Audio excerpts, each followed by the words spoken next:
Saludos cordiales, jóvenes. Bienvenidos a un video adicional para el curso de electrónica análoga.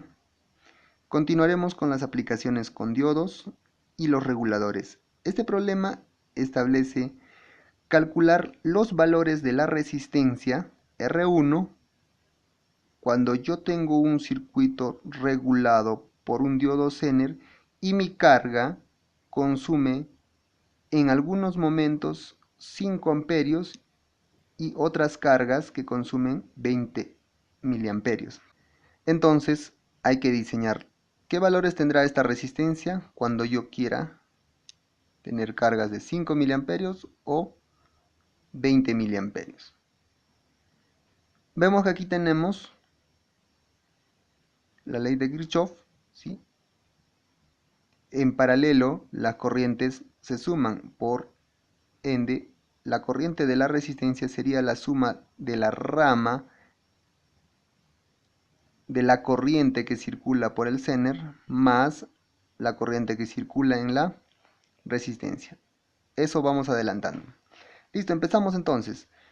Nos indica que la carga es una carga que consume 10 voltios. Entonces mi Zener debe ser escogido para que suministre estos 10 voltios, ya que mi fuente es de 20 voltios. Listo.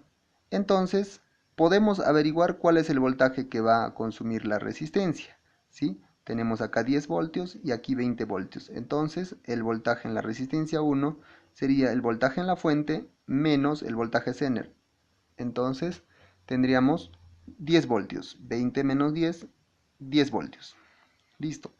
Ahora ya tenemos el voltaje en la resistencia. Calculemos la corriente que tenemos aquí, ¿sí? ¿Por qué? Porque mi intención es utilizar la ley de Ohm para averiguar los valores de la resistencia. Entonces, tengo voltaje, me faltan las corrientes. ¿Listo? Entonces, pero yo tengo los valores de la rama del diodo y de la rama de la carga. Ahí están las corrientes. Entonces, tendríamos dos corrientes.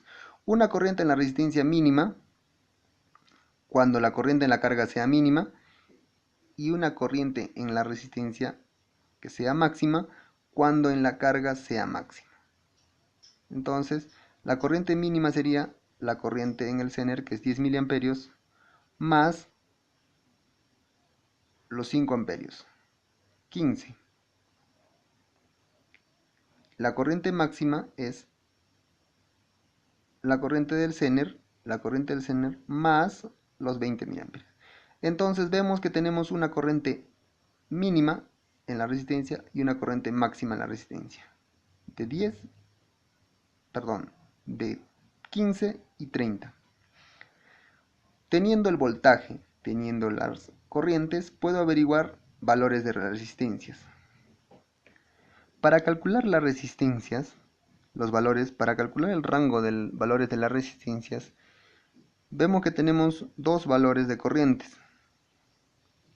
Entonces obtendremos un valor de la resistencia mínima cuando la corriente sea máxima y un valor de resistencia máxima cuando la corriente sea mínima.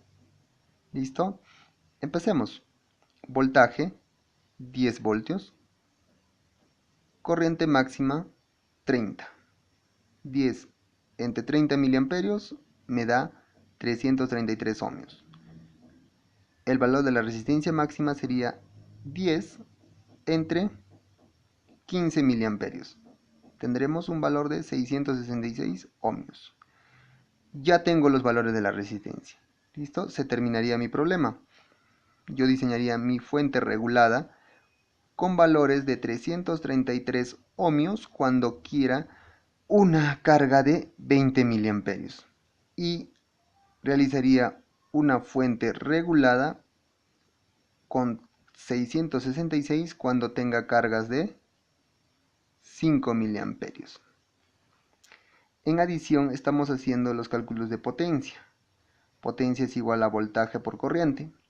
De la resistencia, voltaje 10, corriente máxima 30, 0.3 watts. Ahora veamos la potencia mínima. Potencia mínima, voltaje en la resistencia por la corriente. 15, 0.15 watts. ¿Sí? Son valores pequeños. Este se redondearía a medio watt porque no existe una resistencia de 0.3 watts, sería medio watt, 0.5, y este se redondearía a un cuarto de watt que sería 0.25 watts.